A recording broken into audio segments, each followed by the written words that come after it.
Bonjour à tous et bienvenue sur ma chaîne. Aujourd'hui, je vais vous parler de l'énergie du coq de bois, puisque depuis le 7 septembre jusqu'au 7 octobre, nous sommes dans l'énergie du coq de bois.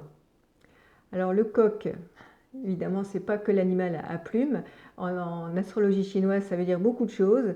Déjà, c'est le deuxième animal de l'automne, le premier étant le singe. Nous sommes dans la saison de l'automne depuis le mois d'août, dans le calendrier solaire.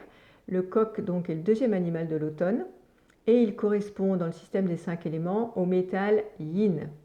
Alors, quelles sont ses caractéristiques?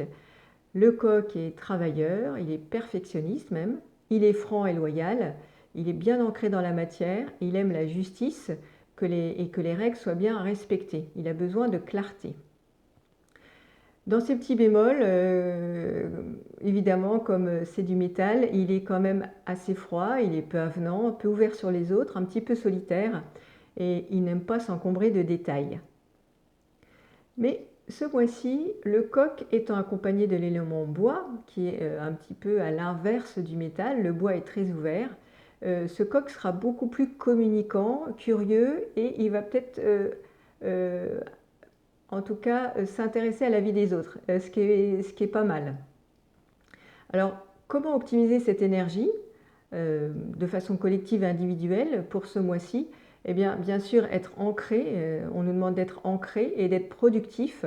C'est aussi le moment, si vous avez des décisions à prendre, de les prendre en faisant les bons choix, d'établir des règles, de structurer vos projets pour qu'ils voient le jour. Et puis surtout, besoin de clarté. Et ce coq de bois, il est en quête de justice, hein. Donc on le voit déjà au niveau collectif, il y a vraiment besoin de transparence et de justice. Alors les faiblesses de ce coq de bois, parce qu'il y en a toujours, hein, il peut être impatient, il peut se sentir frustré, et donc quand ce coq est frustré et impatient et qui n'arrive plus à avancer, qu'il est entravé dans ses projets, là c'est l'isolement, hein, donc c'est un repli sur soi. Donc évidemment, il n'y a jamais de bonne ou de mauvaise énergie, c'est une tendance générale. Vous voyez comment ça résonne par rapport à votre thème et par rapport à ce que vous traversez ce mois-ci.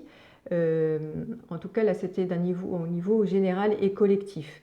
Bien sûr, il faut voir déjà, si vous avez des coqs dans votre thème, au niveau de l'année, au niveau du mois, du jour, de l'heure, et puis surtout de quelle qualité est ce coq. Est-ce qu'il est fort, est-ce qu'il est faible, est-ce qu'il est blessé, etc.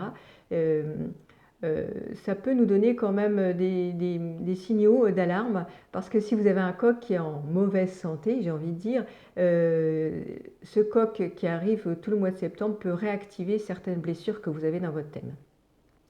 Je voulais aussi vous parler du coq et de ce métal en médecine traditionnelle chinoise. Alors évidemment, nous sommes dans la période de l'automne, donc en automne, c'est l'organe méridien poumon qui correspond donc à ce métal. Donc effectivement, il va falloir peut-être stimuler le système immunitaire, hein, puisque le poumon en médecine chinoise, c'est celui qui s'occupe du système immunitaire. Donc tout ce qui est fragilisé, hein, ça va de la sinusite, du rhume, aux allergies, problèmes de bronchite, etc. Et tout ce qui est problème de peau, c'est dû à cette énergie du poumon qui peut être un petit peu faible. Et puis, surtout, je voulais vous parler aussi de l'émotion. Alors l'émotion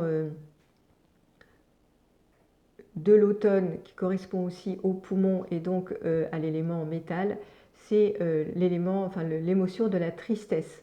Alors la tristesse, effectivement, il y a beaucoup de gens qui m'en parlent en arrivant dans la période de l'automne. Ils ont du mal à supporter, hein.